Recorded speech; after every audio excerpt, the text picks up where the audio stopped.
Hello, and welcome to the First Stitch podcast, where we tell the stories of how everyday quilters just like you got started quilting, plus talk about some other fun quilty things along the way.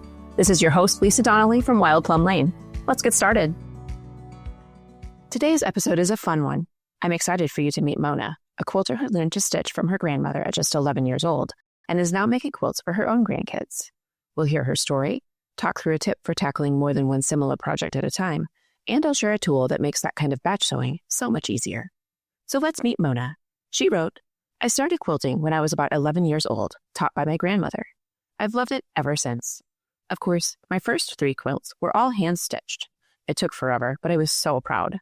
Then I finally took a class when I got older and started machine piecing. I loved hand quilting until someone showed me how much quicker it was to machine quilt. I think I have about 8 to 10 WIPs. That's a lot for me. I'm determined to finish quilts for my 6 grandchildren, and I'm working on 2 of them now. I would like to get 2 done each year. Please pray for me. I'm a fabricaholic. My favorite is purchasing fat quarters. It killed me when we lost our Joann's, but now I go to a fabric shop called Edwards Sewing Center, where I bought my new Janome Continental M8. I love my new machine." And that's from Mona. I love that Mona learned to quilt from her grandmother, and now she's carrying that same tradition forward to make quilts for her 6 grandchildren. 8 to 10 WIPs might sound like a lot, but here on the First Stitch, we know that's just a sign of a quilter with ambition and excitement, and I love her goal of finishing 2 grandkids' quilts a year. It's a doable, wonderful plan. Thanks so much for sharing your story with us, Mona.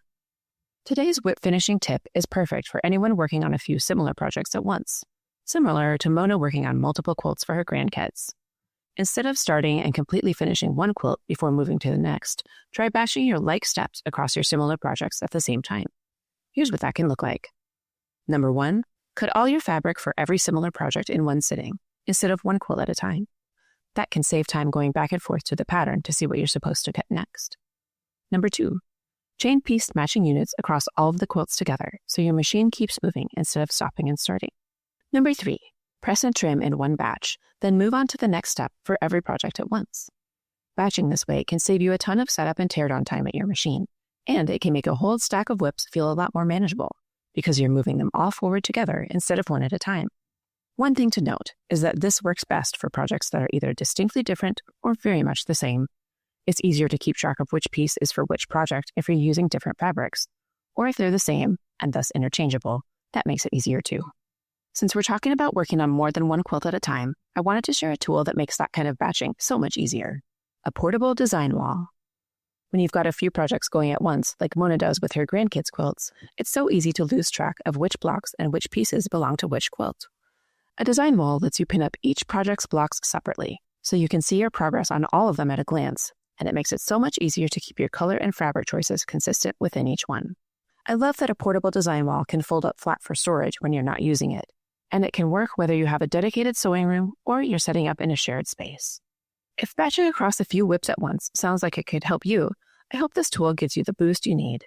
You can find a link about design walls down in the show notes. And that's it for this episode of The First Stitch. If Mona's story about quilting for her grandkids resonated with you, I'd love to hear about your quilting journey too. And with that, we'll wrap up this episode of the First Stitch podcast. If you enjoyed listening, I'd sure appreciate it if you'd hit the subscribe button in your favorite podcast player, write a review on Apple Podcasts, or tell your best quilty friends so they can listen too. By the way, do you have a story to share? Every quilter has a beginning to their story, and we'd love to hear yours. Plus, over the years, you might have picked up tips or tricks you could share with others.